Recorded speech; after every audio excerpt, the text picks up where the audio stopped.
Hello అండి. ఈరోజు మీకు కాకరకాయ కూర బెల్లం లేకోకుండా ఎలా వండుకోవాలో చూపిస్తాను. కాకరకాయలని మనము ఒక పావు కిలో పైన కొంచెం ఉంటాయండి. ఇవి దొడ్లో పండినవి, దొడ్లో కాసాయి. చుట్టాల వాళ్ళ దొడ్లో కాసినాయి. వీటిని ఆ చివర ఈ చివర కూడా కోసివేసి శుభ్రంగా కడిగి ఇలా పైన అంతా కూడాను గరుకంతా కూడా తీసేసేయాలి. అలా గరుకంతా అంటే కొంచెం ఉంచినా పర్వాలేదు, సాంతం ఓకే గీక అవసరం లేదు, కొంచెం గరుకు తీసేయాలి. వాటిని ఇలా చిన్న చిన్న ముక్కలుగా కోసుకుని మనం అట్టి పెట్టుకుని దాంట్లో ఉప్పు, పసుపు వేసి కొంచెం కలపాలి. కలిపి కొంచెంసేపు అలా అట్టి పెట్టుకుంటే నీరు ఇదవుతుంది.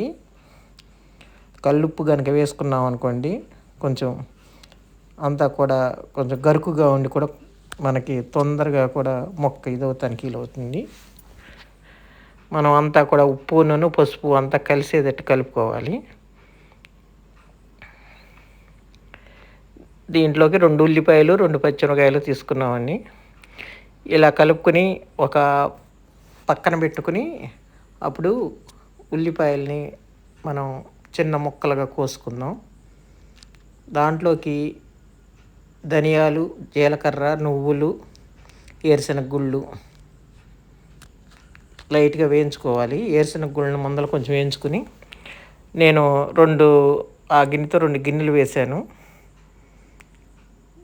అంటే పిల్లలు ఇష్టంగా తింటారు కదా, చేదు లేకుండా ఉంటుంది కదా అని ఒక్క గిన్నె అయినా సరిపోతుందండి.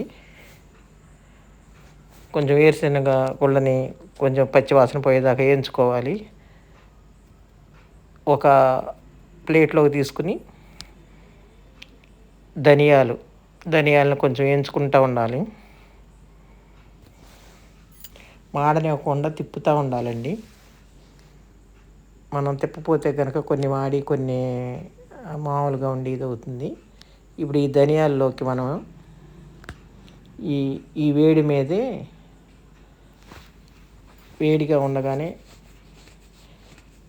నువ్వుల్ని వేద్దాము. నువ్వులు కూడా ఎక్కువసేపు వేగ అవసరం లేదు, కొంచెం అలా వేయించుకుంటూ ఉండాలి మాడుకోకుండాను.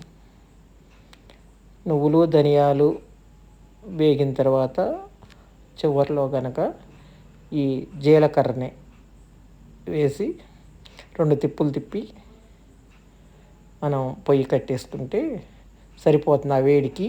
కాకపోతే పొయ్యి కట్టేసాం కదా అని తిప్పుకోకుండా ఉండకూడదు, మళ్ళీ అడుగుని మాడతాయి. అలా కొంచెం తిప్పుకుంటూ ఉండాలి. వేడికి అన్నీ కూడా చక్కగా కాలి ఉంటాయి.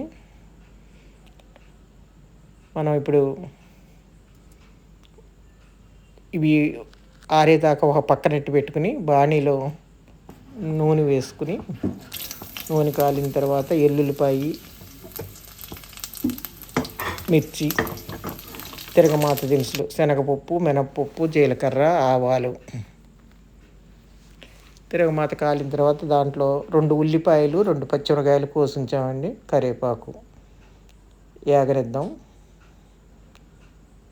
కొంచెం ఉల్లిపాయ ఏగేదాకా మూత పెడదాం, కొంచెం మగ్గుతుంది తొందరగా. ఇప్పుడు ఈ వేరుశనగ గుళ్ళని,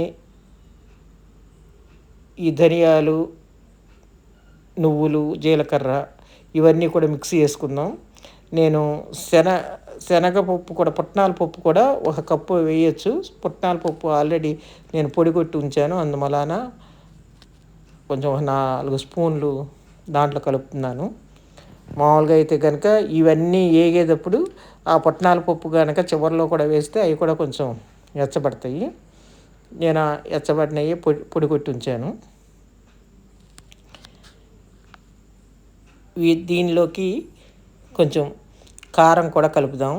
మిరపకాయలు కూడా వేయించుకుని పొడిగొట్టుకోవచ్చు వీటిలోను. నేను కారం కలుపుతున్నాను.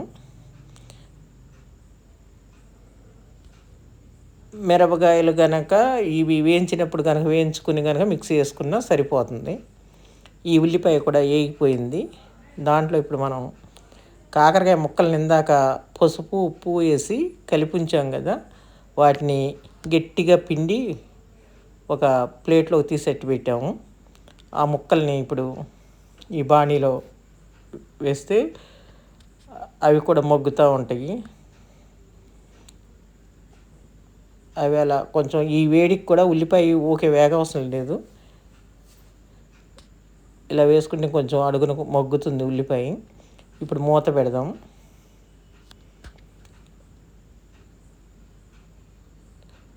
ఇప్పుడు మిక్సీ వేసుకుని అదంతా కూడా కలిపి ఉంచుకుని ఇలా తిప్పుకుంటూ మధ్యలో తిప్పుకుంటూ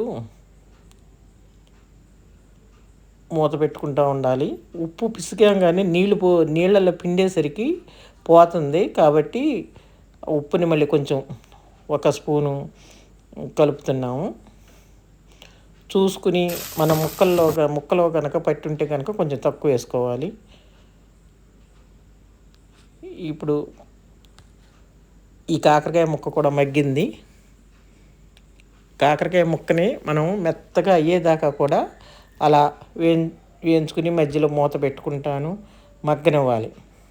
సిమ్లో ఉంచి కనుక మూత పెట్టి కనుక ఉంచితే తొందరగా మగ్గుతుంది, ముక్క మెత్తపడుతుంది.